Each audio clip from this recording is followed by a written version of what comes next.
Bismillahirrahmanirrahim. Assalamualaikum warahmatullahi wabarakatuh.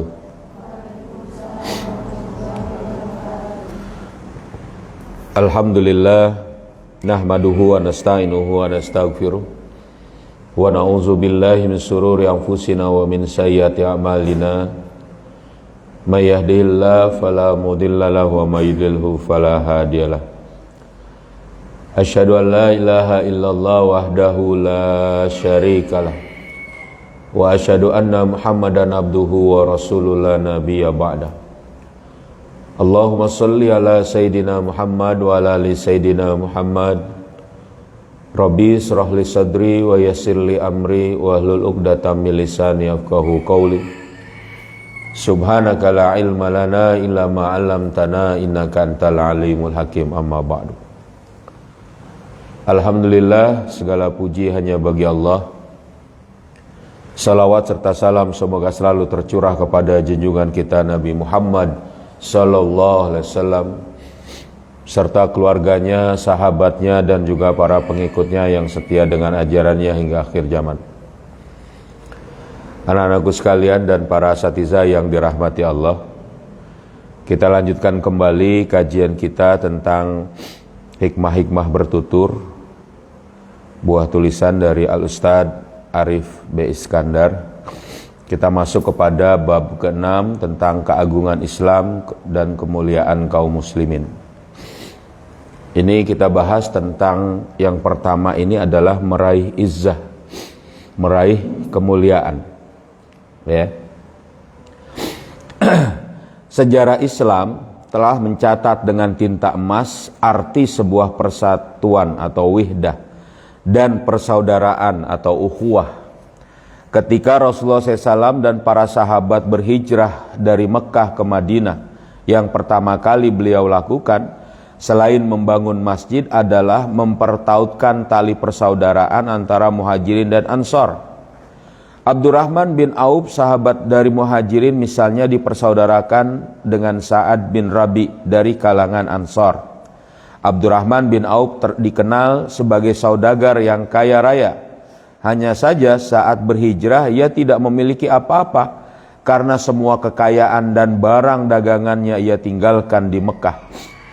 Melihat saudaranya yang tidak mempunyai apa-apa lagi, Sa'ad bin Rabi berkata kepada Abdurrahman bin Auf, "Saudaraku, aku adalah salah seorang penduduk Madinah yang kaya raya. Kalau engkau mau, silahkan ambil setengah hartaku. Aku juga punya 2 orang istri. Engkau boleh memilih mana yang paling menarik hatimu. Sekarang juga ia akan kuceraikan dan engkau bisa menikahinya." Jadi ini luar biasa, persaudaraan antara Abdurrahman bin Auf dan Sa'ad bin Rabi. Abdurrahman bin Auf itu pedagang dan saudagar kaya di Mekah. Karena perintah Rasul untuk berhijrah, Abdurrahman nggak bisa membawa perdagangannya, harta bendanya yang banyak untuk bagaimana? Untuk dibawa ke Madinah. Paling yang sebawa oleh unta dan kuda misalnya pada waktu itu. Sampai di Madinah, ya jadi orang miskin lagi. Tapi Rasul pada waktu itu mempersaudarakan antara Abdurrahman bin Auf, sahabat Abdurrahman bin Auf dengan siapa? Sa'ad bin Rabi yang juga orang kaya. Dan luar biasa, Sa'ad bin Rabi ini gimana? Sangat baik hatinya. Karena apa? Karena memperintah Rasul. Sangat baik hatinya kepada siapa? Kepada Abdurrahman bin Auf. Saya punya, dikatakan, kata Sa'ad bin Rabi, ya kan? Yang mana, ya kan? Ambil setengah hartaku. Bahkan dia mau katakan, kalau kamu mau menikah, ambil istriku. Bukan berarti itu dia nggak senang kepada istrinya, tidak. Tapi pada saat itu dia mengutamakan apa yang diperintahkan oleh Allah dan Rasulnya. Yang diperintahkan oleh Rasul apa? Agar dia itu bisa menjadi persaudaraan ya antara Abdurrahman bin Auf dan dirinya, yang diridhoi oleh Allah dan Rasul. Kenapa gitu? Ya kalau Abdurrahman butuh untuk kemudian silahkan. Tapi bukan berarti ini jadi perempuan, wah jadi milik dia. Tidak, bukan itu. Tapi ini adalah berbaginya hati yang kemudian bagaimana tertaut bahwa ini gimana diperintahkan oleh Rasul. Ya, ini jangan dipahami pelecehan terhadap perempuan, bukan. Ya, tapi berikutnya Abdurrahman nggak begitu, dia juga nggak kemarukan kan gitu ya. Ya sudah, harta kamu buat saya semua setengah, ya udah istri kamu yang paling buat saya, bukan juga gitu. Ini kisah ini sangat terkenal.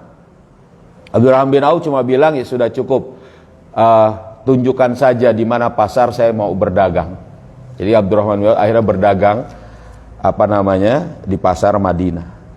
Kisah Abdurrahman bin Auf dan Sa'ad bin Rabi yang terkenal di atas hanyalah contoh kecil yang merepresentasikan, yang menggambarkan fenomena, menggambarkan keadaan ukhuwah sekaligus wihdah antara kaum Muhajirin dan Ansar yang demikian kuat.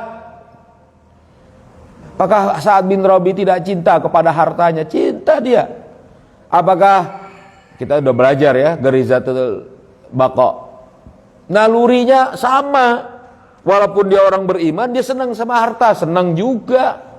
Tapi gara-gara dia ingin membantu saudaranya yang diperintahkan Rasul, dia mau kasih.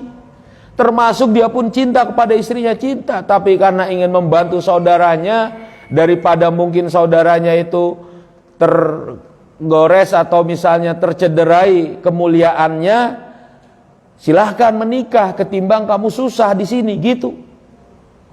Tapi Abdurrahman nggak gitu. Ini bukti kuatnya wihdah, persatuan dan ukhuwah. Mereka tidak hanya saling bersimpati, bahkan saling berempati, saling berbagi senang dan berbagi duka satu sama lain, yang mewujud dalam bentuk saling berkasih sayang di antara kasih sayang yang amat tulus. Jadi bukan karena pengen yang lain, tapi karena ingin mencari ridho Allah dan Rasul-Nya. Itu yang terjadi. Ya, jadi kaum muslimin pada waktu itu luar biasa kehidupannya. Coba kalau sekarang, ya coba lihat. Gara-gara Islam nggak diberlakukan sekedar untuk mendapati kebutuhan pokok kita saja, kita ini harus bagaimana bersaing kepada saudara-saudara kita. Kasihan juga itu, karena kita butuh, gitu. Akhirnya kita pun bisa mengabaikan itu, bukan karena kita tidak sayang kepada saudara kita, tapi kita diciptakan oleh sistem yang seperti ini. Itu coba, ya kalian tuh coba ingat, kan gitu ya, bagaimana antri minyak goreng, kan gitu, ya kan, harus kemudian dibatasi pula, hanya boleh beli satu misalnya, Masya Allah, ya, nggak boleh beli dua, padahal banyak juga orang yang butuh, kayak macam kita. Loh, kalau minyak cuma bisa dapat minyak goreng seuprit, bagaimana bisa kita buat kebutuhan kita? Ya banyak anak-anak di sini kan. Coba. Siapa yang bertanggung jawab? Sistemnya. Sehingga kita akhirnya gimana? Kami butuh lebih banyak ini. Buat apa? Buat memang kemudian kebutuhan kita, bukan kita untuk timbun, kan gitu ya. Paham di sini maksudnya? Diciptakan kondisinya. Bisa kita berbagi, susah juga, walaupun kita juga akhirnya ya sudahlah, enggak apa-apa, sedapat kita, kan gitu. Ya, ini dia. Nah, ini yang terjadi antara Muhajirin dan Ansar, penduduk Mekah dan Madinah pada saat Rasulullah SAW hijrah pertama kali, ya kan, ke Madinah. Padahal penduduk Madinah sebelum memeluk Islam, jangankan terhadap penduduk luar Madinah, sesama mereka sendiri, khususnya di antara dua suku besar Madinah, Aus dan Khazraj, sering berlaku keras, sering perang. Oh, kalau gitu kok dengan mereka aja juga perang, kok dengan Mekah? Karena apa? Karena Islam yang menyatukan mereka. Konflik dan peperangan bahkan seakan telah menjadi tradisi mereka itu, yang telah berjalan puluhan tahun. Hanya dengan Islamlah konflik dan peperangan itu bisa diakhiri, diganti dengan ukhuwah, persaudaraan, ya kan, ukhuwah, ya kan, lalu melahirkan wihdah, persatuan, melahirkan mahabbah, ya, lalu kemudian mahabbah saling cinta, hingga bahkan kekuatan. Dengan kekuatan atas dasar persatuan itulah kaum muslimin, muhajirin dan ansor mampu menyebarluaskan risalah Islam dengan dakwah dan jihad ke seluruh jazirah Arab, sekaligus menaklukkan segala kekuatan kufur yang menghalangi dakwah serta mengancam keselamatan mereka dan akidah mereka. Masya Allah, ya kan? Jadi dari ukhuwah itu melahirkan wihdah, wihdah melahirkan mahabbah, ya kan? Mahabbah melahirkan kuwah, gitu kira-kira. Coba deh, insyaallah. Ini yang kemudian terjadi pada kaum muslimin di Madinah, sehingga mampu itu mengapain?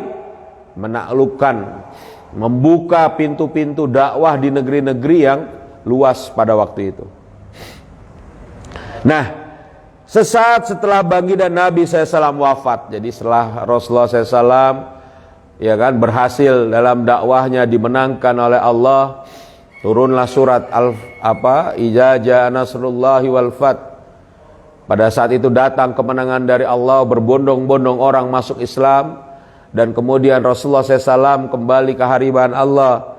Ya, setelah Nabi SAW wafat, ila rafiqil a'la, kaum muslimin, kaum muhajirin dan ansar memang sempat terlibat dalam sebuah ketegangan, dalam tanda kutip, ya, sebuah ketegangan di Sakifah Bani Sa'idah yang nyaris mengarah kepada konflik berkepanjangan.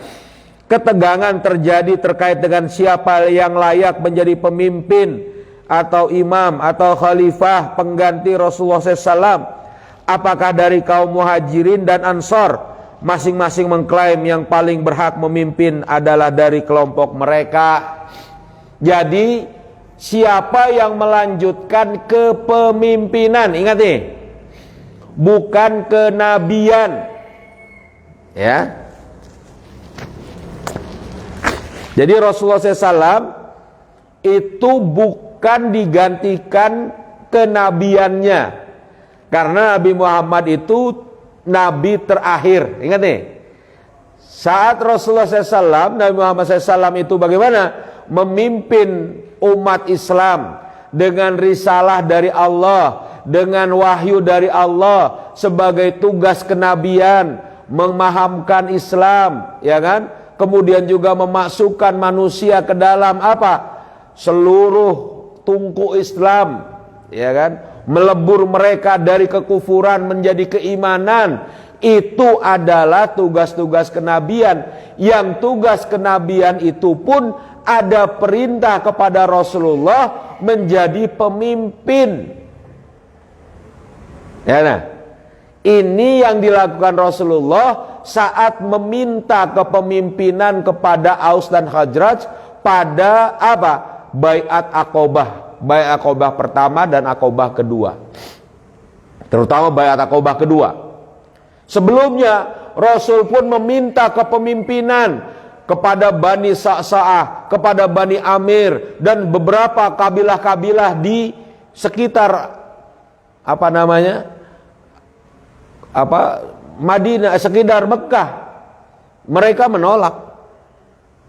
Tapi pada saat Rasul meminta kepemimpinan kepada Aus dan Khazraj, Aus dan Khazraj memberikan kepemimpinan ini. Nah, Rasul memimpin negeri Madinah pada waktu itu, Yasrib, lalu kemudian dirubah menjadi Madinah Al-Munawwarah. Apa yang dipimpin oleh Rasul? Penerapan syariat. Ya. Saat itu disempurnakan semua syariat Islam itu oleh Allah dengan turunnya wahyu. Kenabiannya masih berlangsung terus sampai sempurna, sampai Allah sempurnakan al-yauma akmaltu lakum dinakum. Hari ini telah aku sempurnakan bagimu agamamu. Ya. Jadi sempurna kenabian Nabi, kepemimpinan Nabi pada saat itu telah berlangsung selama, ya kan, Rasul di Madinah. Paham? Lalu pada saat Rasul wafat, sebelumnya Rasul bilang, tidak ada nabi setelahku. Setelah Rasul wafat, bagaimana para sahabat yang memahami syariat ini? Gimana? Sahabat kan paham nih syariat, dia hafal Quran, dia bersama Rasul. Bagaimana prakteknya? Paham mereka bahwa Rasulullah SAW mewarisi satu hal, yaitu apa? Kepemimpinan yang harus digantikan, ya, yang harus dilanjutkan, ya kan? Mana banyak satu hadis Rasulullah SAW, alaikum bisunnati wa sunnatil khulafa'ir rasyidin al mahdiyyin. Hendaknya kalian, wajib atas kalian, kalian harus dalam sunnahku, kata Rasulullah SAW, dan sunnah khulafaur rasyidin. Rasul juga berkata, idza buyi ali khalifataini, apabila dibaiat dua orang khalifah, coba ya, man mata walaysa fi unukihi bai'atun mata mitatan jahiliyatan, berarti ada baiat kepemimpinan, mati jahiliyah. Siapa ini? Bagi umat Islam yang tidak mau atau tidak ada baiat kepada khalifah, yang tidak ada khalifahnya. Summa takunu khilafatan ala minhajin nubuwah, ya. Kemudian akan ada kekhilafahan yang mengikuti manhaj kenabian. Ini dalil. Di samping dalil besar, yaitu apa? Ayat Al-Quran yang bagaimana? Ayat Al-Quran yang menjelaskan tentang, ya, wa idz qala rabbuka lil malaikati inni ja'ilun fil ardi khalifah. Bagi orang yang paham, bagi kita belajar ya, ada tafsirnya di dalam tafsir apa? Tafsir apa? Tafsir Se'ato Abrustah ya. Pada saat itu dijelasin gimana? Ini tentang kewajiban menegakkan khilafah, kepemimpinan yang diwarisi oleh Rasulullah SAW. Paham? Nah, jadi pada saat itu, saat Rasulullah SAW wafat, ya, sahabat ini bagaimana? Sahabat antara Muhajirin dan Ansor agak sedikit bersih tegang. Bukan karena pengen haus jabatan, tidak, tapi ingin melaksanakan perintah Rasul. Siapa yang menjadi pelaksana dari seluruh syariat untuk diterapkan atas umat ini dengan kepemimpinan Islam. Paham? Jadi bukannya haus ini berebut umat Islam, haus jabatan. Dari zaman dulu juga haus jabatan. Ini orang nyinyir yang kayak gini ngomong gini. Ya, memang agak sih bersih tegang. Nah, namun ini ya sudah jelaskan ya. Setelah sempat saling beradu argumentasi, pada akhirnya kedua belah pihak sepakat untuk mengangkat sekaligus membaiat Abu Bakar radhiyallahu an sebagai khalifah yang diridhoi oleh seluruh kaum muslimin, baik Muhajirin dan maupun Ansor. Ada kisah lain. Nah, jadi akhirnya itu sepakat tuh kaum muslimin, ya, membaiat Abu Bakar As-Siddiq sebagai penerus kepemimpinan Rasulullah Sallallahu Alaihi Wasallam. Ya, ada kisah lain. Suatu ketika seorang Yahudi bernama Syash bin Qais lewat di hadapan orang-orang Aus dan Khazraj yang saat itu tengah bercakap-cakap. Yahudi tersebut benci melihat keakraban mereka. Ia lalu menyuruh seorang untuk turut terlibat dalam percakapan mereka, seraya membangkit-bangkitkan cerita jahiliyah pada masa perang Bu'ats. Orang-orang Aus dan Khazraj pun terprovokasi. Aus bin Qaizi dari kabilah Aus dan Jabbar bin Sakhr dari kabilah Khazraj akhirnya saling mencaci pihak lainnya dan membangga-banggakan golongannya. Nyaris saja terjadi baku hantam dengan pedang yang terhunus. Berita itu sampai kepada Rasulullah SAW. Beliau kemudian menghampiri mereka seraya bersabda, wahai kaum muslim, ingatlah Allah, ingatlah Allah. Apakah kalian akan bertindak layaknya para penyembah berhala, padahal aku hadir di tengah-tengah kalian dan Allah telah menunjuki kalian dengan Islam, sehingga dengan itu kalian menjadi mulia, jauh dari penyembahan terhadap berhala dan kekufuran, dan kalian menjadi bersaudara. Itu dia. Jadi ini Rasul mengingatkan, Islam inilah yang mempersatukan mereka. Jadi sebelumnya itu tentang apa? Ya, ini setelah Rasul wafat. Lalu flashback lagi, saat Rasul juga ada, itu pernah ada juga apa? Orang-orang yang kemudian menghembuskan perpecahan di antara umat Islam. Nah, seketika mereka pun sadar bahwa mereka telah tergoda setan dan terperdaya musuh. Akhirnya segera mereka menurunkan senjatanya, kemudian berpelukan dan bertangisan, tentu saling meminta maaf, dan kemudian apa? Menyadari kesalahan mereka. Tidak berserang lama turunlah firman Allah Subhanahu wa taala, a'udzubillahi minasyaitonirrajim.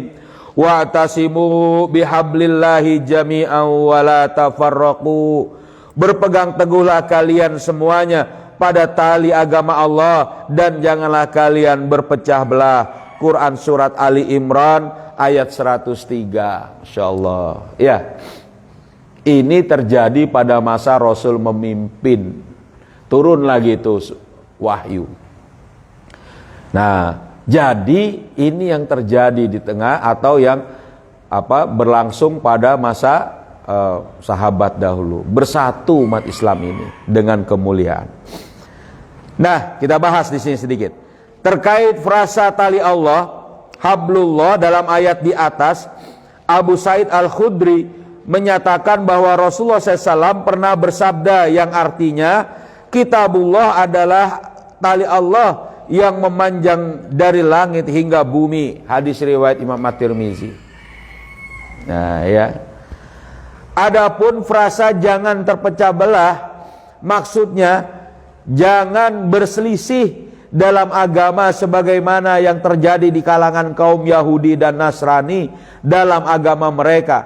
Frasa tersebut juga bisa bermakna jangan bergolong-golongan mengikuti hawa nafsu yang dengan berbagai macam tujuan duniawi. Ini kadang umat Islam gini nih, ya ini ditulis gitu ya, oleh Imam Al-Qurtubi, jilid 4 halaman 159. Jadi kaum muslimin kadang gini, kadang kaum muslimin itu mengambil berita dari Rasulullah SAW. Betul, kata Rasulullah itu nanti di akhir zaman akan ada terpecah 73 golongan. Ini hadis ini ada memang, diriwayatkan oleh Imam Abu Daud dan juga beberapa para ahli hadis yang lain. Nah, tapi hadis ini secara kuatul dalil, kalau orang paham juga dengan kekuatan dalil, itu tidak lebih kuat dari hadis yang diriwayatkan oleh Imam Bukhari dan Muslim. Gitu. Jadi kata hadis pertama ada 73 golongan, dulu Yahudi terpisah 72, lalu umat Islam terpisah menjadi 73, yang masuk surga hanya satu golongan. Ya kan? Hadis ini sebenarnya nggak ada masalah. Lalu yang kemudian gimana? Ternyata ini bukan untuk umat Islam, ini untuk selain umat Islam. 72 golongan yang lain itu bukan Islam. Kenapa? Karena kata Rasulullah, karena yang masuk Islam kalau menurut hadis itu satu golongan. Ya kan? Karena menurut Rasulullah ada lagi hadis lain dari hadis Imam Bukhari, apa? Kullu ummati yadkhulunal jannah. Ini lebih sahih. Bukan lebih sahih, sahih ini dari hadis Bukhari. Derajat kekuatannya lebih kuat. Seluruh umatku akan masuk surga illa man aba, kecuali yang menolak masuk surga. Siapa yang menolak masuk surga? Yang bermaksiat kepada Allah dan Rasulnya, itu yang menolak masuk surga. Jadi umat Islam ini masuk surga. Jangan mikir umat Islam ini terpecah-pecah. Tidak, satu kesatuan. Makanya kita itu ngerti, oh tapi kan ada beda-beda juga. Ada yang kemudian pakai fikih-fikihnya berbeda, fikih Syafi'i, fikih Hambali, fikih Hanafi dan sebagainya. Itu tidak memecah persatuan. Paham gak? Itu tetap bersatu. Juga nggak perlu kemudian apa? Nyala-nyalahin, biasa tinggal ngerti aja. Oh ternyata dia pakai fikih yang lain berbeda dengan kita. Misalnya kalau kita fikih Syafi'i kita pakai, ya kan? Misalnya kalau kita ada juga yang pakai fikih Imam Hambali, ya biarin, enggak apa-apa. Kalau ngerti nanti kita pelajari itu. Oh, ternyata ini seperti itu. Dia pun punya landasannya. Enggak ada masalah. Paham? Tetap bersatu. Jadi jangan kita ini berpecah belah. Itu dia. Karena semua umat Islam yang taat kepada Allah dan Rasulnya masuk surga. Jangan mikir, wah dia ini akidahnya rusak, dia ini enggak tauhid, dia ini enggak sunnah. Masya Allah. Hati-hati masuk neraka. Ya Allah. Padahal ini mazhabiyah.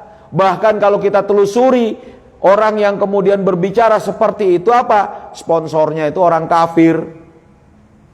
Nah itu nggak boleh gitu. Kita sadarkan, jangan gitu. Kalau Anda memang mau berdakwahkan tentang akidah, bahas juga konsekuensi akidah. Apa itu pelaksanaan seluruh syariat? Bagaimana melaksanakan seluruh syariat? Menegakkan khilafah. Itulah yang kemudian nanti menjadi apa? Pembeda, pemutus mukhalafat, perselisihan. Ya, di antara umat. Dialah yang akan mentabani hukum, yang bukan akidah. Kalau dalam masalah fikih ada perbedaan dan kemudian ada perselisihan di antara umat. Amrul imam yarfa'ul khilaf, itu kaidahnya jelas. Nah, karena itulah menurut Syekhul Islam Ibnu Taimiyah, jika terjadi perselisihan pada umat Islam dan mengakibatkan pertikaian bahkan permusuhan, maka ketahuilah bahwa hawa nafsu telah berperan di sini dan bukan lagi kebenaran. Nah, ini karena Ibnu Taimiyah, hawa nafsu, kamu ini golongan yang lain. Waduh, jangan gitu. Ya kan? Semua umat Islam masuk surga. Jangan mikir kemudian yang tidak. Lalu gimana dengan 72 golongan tadi? Itu bukan golongan umat Islam. Gitu sudah. Yang orang Islam semuanya, selama dia bersyahadat dengan benar, insya Allah masuk masuk Ayo dikit lagi nih. Imam Abdul Qasim Al-Isbahani juga mengatakan, kelompok yang selalu merujuk dalam segala sesuatu pada Al-Quran dan As-Sunnah akan selalu menjaga persatuan. Nah ini dia. Jadi bukan malah menyalah-nyalahkan. Bahkan kemudian bagaimana? Oh ini gak boleh ikut ustadz itu, gak boleh ngaji dengan ustadz itu gak ustadz sunnah. Walah kacau kalau kayak gitu. Itu juga gak ada dalilnya lagi kan. Mana ustadz kayak gitu misalnya. Ini nggak boleh. Semua silahkan pelajari. Selama dia adalah menyampaikan Islam, mikir yang benar. Insya Allah Allah akan tunjuki. Kadang mungkin ada juga ustadz, kiai salah ngomong. Ya jangan diikutin yang salah ngomong gitu. Paham? Karena kita punya landasannya. Quran dan As-Sunnah. Nah, gitu. Jadi ngerti dengan perbedaan. Ini sejalan dengan isi teks Piagam Madinah yang ditulis Rasul SAW pasca tegaknya Daulah Islamiyah, yang diantaranya menyatakan, Bismillahirrahmanirrahim, kaum mukmin seluruhnya adalah satu umat yang berada dari umat manusia lainnya. Nih, satu umat, bukan 73 golongan pecahannya. Ya kan? Yang 73 itu memang kata Rasul terpecah menjadi 3, 72 jadi kafir. Gitu kan? Ya kan? 74 73 jadi kafir, nah, gitulah kira-kira. Sesungguhnya kaum muslimin itu sebagian mereka adalah pelindung sebagian yang lain, dan sesungguhnya apapun yang mereka perselisihkan maka tempat kembalinya adalah kepada Allah, Al-Quran dan Muhammad Rasulullah SAW As-Sunnah. Karena itu mari kita eratkan ukhuwah, persaudaraan. Nah ini ayo eratkan. Oh, udahlah, yuk sudah. Tadi kamu begitu ya sudah, yuk kamu saudara saya sama muslim. Nah ini ngerti, ya kan? Kuatkan ukhuwah, kuatkan wihdah, persatuan, dan rekatkan mahabbah, saling cinta. Ini saudara kita, sama-sama yuk. Makanya kita ini jangan saling menghujat, ya kan? Saling langsung kemudian apa? Oh bid'ah finnar, masya Allah, jangan. Ya, pelajari dulu.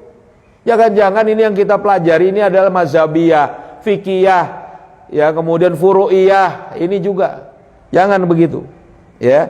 Yang kemudian niscaya akan lahir al-quwah, kekuatan. Dengan itulah kita secara bersama-sama akan mampu mengalahkan semua kekuatan kekufuran dan orang-orang kafir hingga kita meraih izzah, kemuliaan di dunia dan akhirat, insya Allah. Paham materi ini? Jadi kita harus meraih kemuliaan dunia dan akhirat. Amin ya robbal alamin. Silakan, ada pertanyaan? Lama ya, cepat nih ya. Gak apa-apa. Cukup. Ya, kalau tidak ada, kalian juga mau belajar, mari kita tutup sama-sama membaca surat Al-Asr bersama-sama. Ayo. Bismillahirrahmanirrahim. Wal asri innal insana lafi khusrin illalladzina amanu wa amilus solihati wa tawasau bil haqqi wa tawasau bis sabr. Subhanakallahumma wa bihamdika asyhadu an la ilaha illa anta astaghfiruka wa atubu ilaik. Assalamualaikum warahmatullahi wabarakatuh. Allahumma salli ala sayyidina Muhammadin tibbil qulubi wa dawaiha wa afiyatil abadani wa shifaiha wa nuril absari